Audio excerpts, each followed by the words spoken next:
Hi, welcome to MK Easy Learning Maths No Problem channel by Gul. Today we are going to solve chapters 4 multiple choice questions. Chapter 4 के जितने भी question answers थे और जितनी भी exercises थी उनमें हमने सब कंप्लीट कर ली हैं. आज हम करेंगे इसकी मल्टीपल चॉइस क्वेश्चंस और मल्टीपल चॉइस क्वेश्चंस जो है वो बहुत इंपॉर्टेंट है इस वजह से कि आप लोगों के पेपर में जो है वो पेपर पैटर्न जो होता है मल्टीपल चॉइस क्वेश्चन का ही आता है. तो आप लोगों ने किस तरीके से उन्हें सॉल्व करना है और किस तरीके से जो है अपने आंसर को कम वक्त में निकालना है. सबसे इम्पॉर्टेंट बात जो है कि आपने टाइम को किस तरीके से यूज़ करना है, क्योंकि एग्ज़ाम में जो है वो टाइम का बिल्कुल भी पता नहीं चलता. तो आप लोग जितनी प्रैक्टिस करेंगे अपने मल्टीपल चॉइस क्वेश्चंस की उतनी ही आप लोगों के लिए इजी होगा. तो बाकी अभी जिन्होंने मुझे ज्वाइन किया है जो कि मेरे चैनल पे न्यू है, तो आप सबसे मेरी गुजारिश है कि आप लोग मेरे चैनल को सब्सक्राइब करें, मेरी वीडियोस को लाइक और अपने फ्रेंड्स के साथ ज़रूर शेयर करें और अपनी आरा का मुझे जो है वो उसका इजहार करें ताकि मुझे पता चले कि आप लोगों को मेरी वीडियोज़ किस तरह की लग रही हैं. तो आज जो है मल्टीपल चॉइस क्वेश्चन के अंदर जो है हम लोग क्वेश्चन नंबर 1 जो है उसको सॉल्व करेंगे. क्वेश्चन नंबर 1 जो है हम उसको पढ़ लेते हैं जैसे कि आप लोगों की बुक में मौजूद है कि what is the square root of 144. तो 144 का उन्होंने हमसे पूछा है कि कौन सा स्क्वायर है. तो मैं यहाँ पर उसके क्वेश्चंस के जो है वो हमें जितनी भी चॉइसेस दी हुई हैं मैं वो लिखूँगी और फिर उसके बाद हम इसको सॉल्व करना सीखेंगे कि हम किस तरीके से सॉल्व कर सकते हैं. तो हमें क्वेश्चन ए जो है ये बेसिकली क्वेश्चन 1 है. उसका ए पार्ट जो है उसमें हमें चॉइस दी हुई है, उसका आंसर दिया हुआ है 11, बी में दिया हुआ है 12, सी में उन्होंने हमें दिया हुआ है 13 और डी में उन्होंने हमें दिया हुआ है 14. तो हमें मालूम करना है क्या what is the square root of 14. तो स्क्वायर रूट का मतलब होता है कि किसी भी नंबर को जब हम उसी नंबर से मल्टीप्लाई करें तो जो नंबर आता है वो उसका स्क्वायर रूट होता है. तो अब 11 का स्क्वायर रूट क्या है, 144 का हमें स्क्वायर रूट मालूम करना है. तो जब हम 11 को अब यहाँ पे इसको सॉल्व करते हैं, 11 को अगर मैं 11 से करूँगी तो 121 आएगा. अगर मैं 12 को 12 से करती हूँ तो 144 आता है. अब आप लोग कहेंगे कि टीचर को किस तरीके से याद है. तो मुझे इस तरीके से याद है क्योंकि हम लोगों ने एक्सरसाइज जो है 4A और 4B में हमने सारे यही चीज़ें तो सब की हैं, यानी कि हमने मालूम करना सीखा है कि किस तरीके से हम उसके स्क्वायर्स को मालूम करते हैं. तो अब आप लोगों के फिंगर टिप्स में होनी चाहिए कि कौन से नंबर का क्या स्क्वायर रूट होगा. जैसे 2 का आपको मालूम है, 3 का मालूम है, 4 का मालूम है, तो आप लोगों ने मज़ीद नंबर की प्रैक्टिस करनी है. तो अब यहाँ पर देखें जब मैंने 11 को 11 से किया तो 121 आया, लेकिन जब मैंने 12 को 12 से किया तो 144 आया. तो इसका मतलब है कि हमारा जो 144 का स्क्वायर रूट है वो हमारा आंसर है 12. तो इस तरीके से हमने क्वेश्चन नंबर 1 कंप्लीट कर लिया है. क्वेश्चन नंबर 2 की तरफ चलते हैं. क्वेश्चन नंबर 2 जो है उसमें उन्होंने हमसे पूछा है कि वो which of this is not a perfect square. तो अब हमें उसने पूछा है कि which of these is not a perfect square. तो इसमें से कौन सा परफेक्ट स्क्वायर नहीं है. तो ए में हमें जो भी दिया हुआ उन्होंने वो हम लिख लेते हैं, उसके बाद फिर फर्दर सॉल्व करेंगे. ए में हमें दिया हुआ उन्होंने है 14, बी जो है वो है 25 और सी जो है वो है 100 और डी जो है वो हमें दिया हुआ है 2500. तो अब हमें ये बताना है कि इनमें से इन नंबर्स में से कौन सा नंबर परफेक्ट स्क्वायर नहीं है, यानी जब हम उस नंबर को मल्टीप्लाई करते हैं उसी नंबर से तो हमें वो नंबर नहीं मिलता. तो चलिए सॉल्व करते हैं इसको. इसको सॉल्व करने में बहुत आसान है. जैसे अब मैंने अगर 2 को 2 से करती हूँ तो हमें मालूम है कि 2 का जो स्क्वायर है वो 4 है. 3 को 3 से करते हैं तो आता है 9. 4 को 4 से करते हैं तो आता है 16. देखें अब ये नंबर है 14. अब यहाँ पर किसी भी नंबर को हमने करने से 14 नहीं आ रहा. इसका मतलब है कि 14 वो नंबर है. अब फर्दर तो मैं सॉल्व कर ही नहीं सकती, क्योंकि इसलिए कि मुझे चाहिए ही नहीं, मुझे नंबर फाइंड आउट ही 14 करना था. तो 14 यहीं पे मिल रहा है लेकिन यहाँ पर मौजूद नहीं है. इसका मतलब है कि 14 एक परफेक्ट स्क्वायर नहीं है. लेकिन फिर भी आप मेक श्योर करने के लिए आप बाकी नंबर्स के भी देख लें. तो 25 को 5 को 5 से करेंगे तो 25 है, ये भी एक परफेक्ट स्क्वायर है. और 10 को 10 से करेंगे तो हमारे पास 100 आ जाएगा, ये भी एक परफेक्ट स्क्वायर है. और 50 को 50 से मल्टीप्लाई जब करेंगे तो 2500 आ जाएगा, ये भी एक परफेक्ट स्क्वायर है. इसका मतलब है तो कौन सा नंबर परफेक्ट स्क्वायर नहीं है. ऑब्वियसली जो हमें पहले ही मालूम हो गया था 14, ये एक परफेक्ट स्क्वायर नहीं है. अगले क्वेश्चन की तरफ चलते हैं. क्वेश्चन नंबर 3 उन्होंने हमसे पूछा है कि if a square board contains 49 squares, how many squares are contained in a row. अगर एक स्क्वायर है, अब इस क्वेश्चन को ज़रा सा जो है वो समझना है.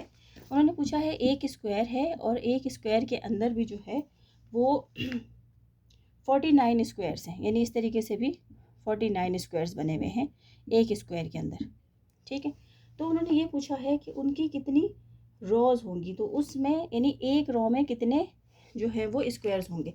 तो इसको भी मालूम करना बहुत आसान है। हमें मालूम है कि स्क्वायर का मतलब क्या होता है कि जितने नंबर हमारे रोज़ में होंगे उतने ही नंबर्स हमारे जो कॉलम्स भी होंगे।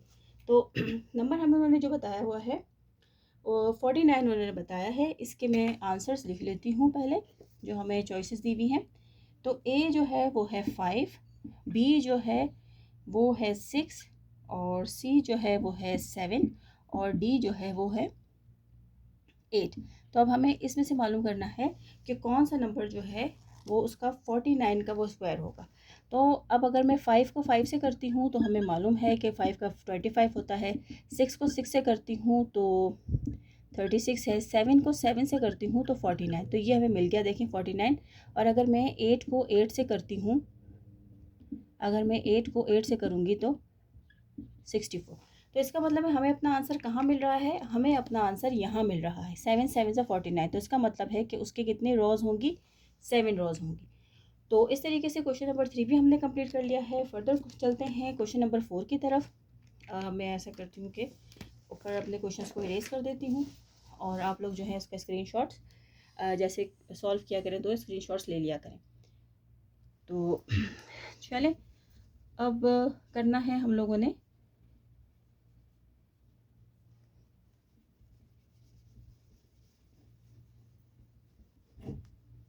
Question number 4।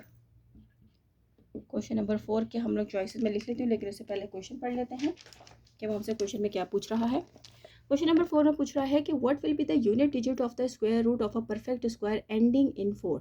अब उन्होंने हमसे पूछा है कि भाई कौन सा ऐसा नंबर है कि जब हम उसको मल्टीप्लाई करें तो उसके लास्ट का यानी यूनिट जो डिजिट है यानी यूनिट प्लेस पे जो नंबर आए वो 4 हो। तो हमें चॉइसेस दी हुई हैं 4 और 6, दूसरे में दिया है 4 और 8, और तीसरे में दिया है 0, और डी है हमारे पास 3 और 7, 3 और 7। ठीक है जी, तो ये है हमारे क्वेश्चन। आई होप कि आप लोगों को नज़र आ रहा होगा जी। तो अब इसका हमें मालूम करना है, तो इसका बहुत सिंपल है मालूम करने का तरीका। उन्होंने हमसे ये पूछा है कि what will be the unit digit, यानी यूनिट डिजिट क्या होगी of the square root of a perfect square ending in 47। अगर हम 4 को 4 से मल्टीप्लाई करते हैं, 4 को 4 से तो 16 आता है। यूनिट के नंबर पे जो है वो कौन सा डिजिट आ रहा है, 6 आ रहा है। तो हमारे पास हमें क्या चाहिए, 4 चाहिए, 4 तो नहीं आ रहा। इसी तरीके से अगर 6 को 6 से करेंगे तो 36 आएगा। यहाँ पर भी 6 आ रहा है, यहाँ पर भी 4 नहीं आ रहा। तो इसका मतलब है कि ए ऑप्शन तो हमारे पास ये नहीं होगा। तो बी को करके देखते हैं। 2 को 2 से करते हैं तो हमें मालूम है कि 4 आता है, और 8 को 8 से करेंगे तो 64 आएगा। तो यूनिट डिजिट पे कौन से नंबर्स आ रहे हैं, 4 आ रहे हैं, यही हमें चाहिए। तो यही हमारा आंसर है। तो आप लोगों ने देखा है कि कितना आसान है इसको मालूम करना, और बिल्कुल मुश्किल नहीं है। लेकिन जितनी प्रैक्टिस करेंगे उतना आप लोग जो है वो प्रैक्टिस जो है वो मैथ्स को जो है वो बहुत अच्छा बनाता है। अगर आप लोग चाहते हैं कि आप लोगों का मैथ्स बहुत अच्छा हो तो आप लोगों को प्रैक्टिस करनी पड़ेगी। क्वेश्चन नंबर 5 की तरफ चलते हैं। क्वेश्चन नंबर 5 में हमसे उन्होंने पूछा है कि what is the square root of 1024।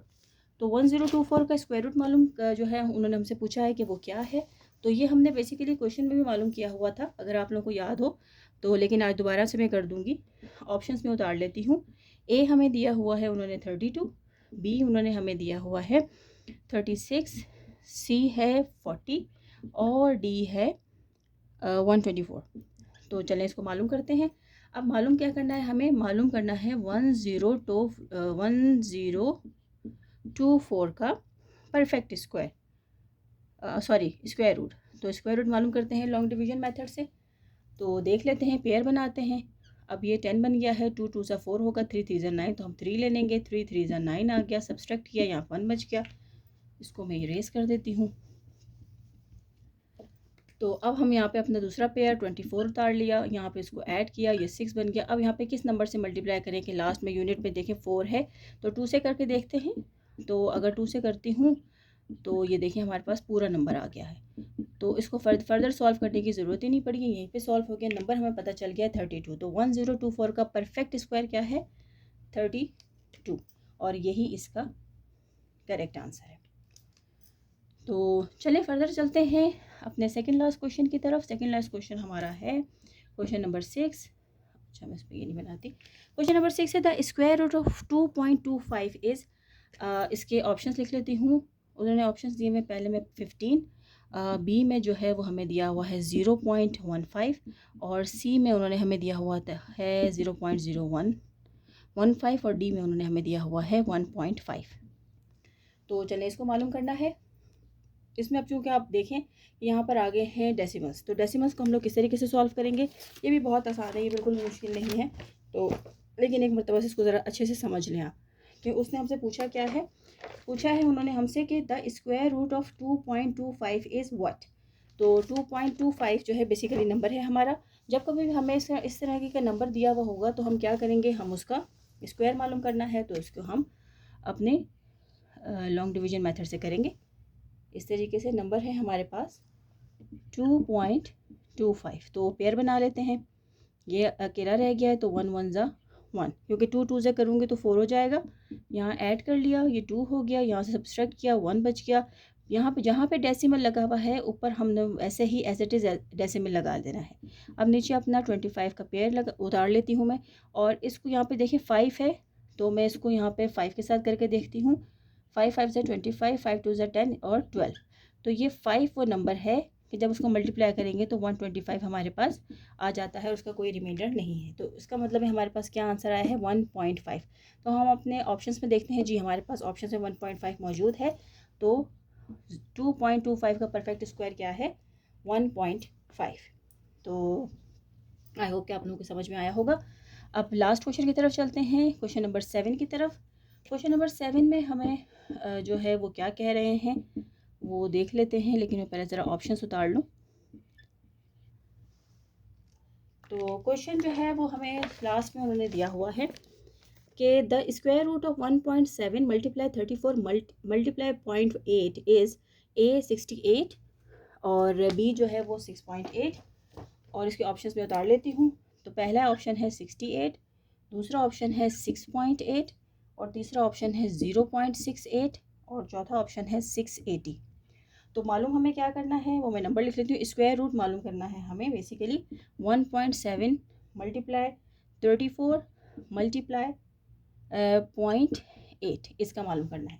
तो इस क्वेश्चन को ज़रा से समझ लेते हैं और इस क्वेश्चन को जो है मैं आपको ईजिली करके दिखाती हूँ ताकि आप लोगों को मालूम हो कि हमें किस तरीके से इसको फर्दर सॉल्व करना होता है। सबसे पहले हम इन दोनों नंबर्स को आपस में मल्टीप्लाई कर लेते हैं। ये हमारे पास 34 को मल्टीप्लाई कर देती हूँ मैं 1.7 से। तो मल्टीप्लाई करने के लिए आपको पता ही है कि टेबल पढ़ने हैं हमने। 28 और ये हो गया 23। तो अब 4 से किया तो ये आ गया हमारे पास 8 7 और 5। अब यहाँ पे देखें एक डिजिट के बाद स्क्वायर है राइट हैंड साइड से, तो हम एक डिजिट के बाद यहाँ पर अपना स्क्वायर लगा देंगे। तो अब इसको फर्दर सॉल्व करते हैं। अब 57.8 को हमने मल्टीप्लाई करना है 0.8 से, तो करते हैं 0.8 से मल्टीप्लाई कर देते हैं। 8 8 ज़ा 64 होता है, 4 यहाँ पे कैरी हो गया।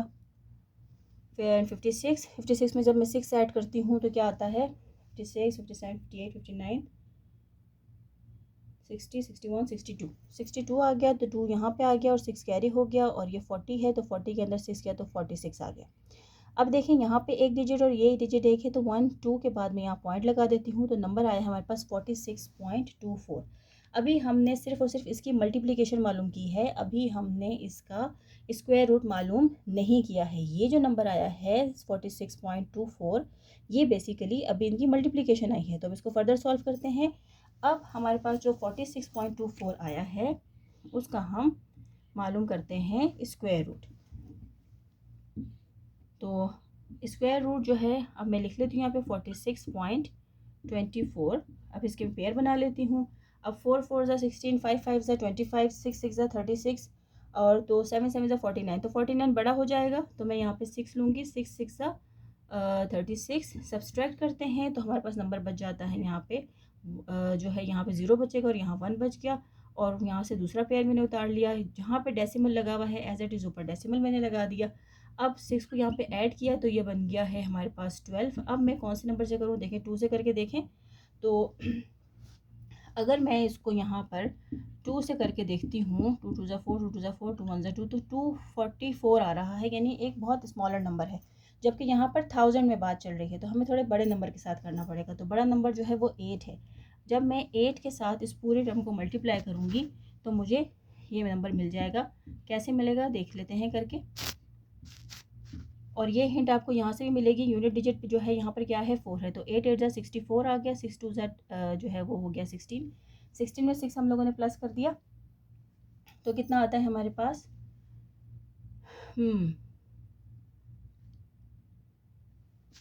22, 8 1 ज़ा 8 और 9 10, तो ये आ गया 124। तो 124, तो अब मैंने इसको यहाँ पे सब्सट्रैक्ट किया, तो यहाँ पे मेरे पास रिमाइंडर में कुछ नहीं बचा। तो अब हम लोगों के पास जो ऑप्शंस हैं उसमें देखना है क्या हमारा 6.8 कोई ऑप्शन है। तो जी हाँ, 6.8 जो है हमारा नंबर बी जो है वो ऑप्शन है। इस तरीके से हम लोगों ने अपना आज chapter 4 countdown book grade 7 multiple choice question उसके हमने सारे सॉल्व कर लिए हैं। आई होप कि आप लोगों को समझ में आया होगा।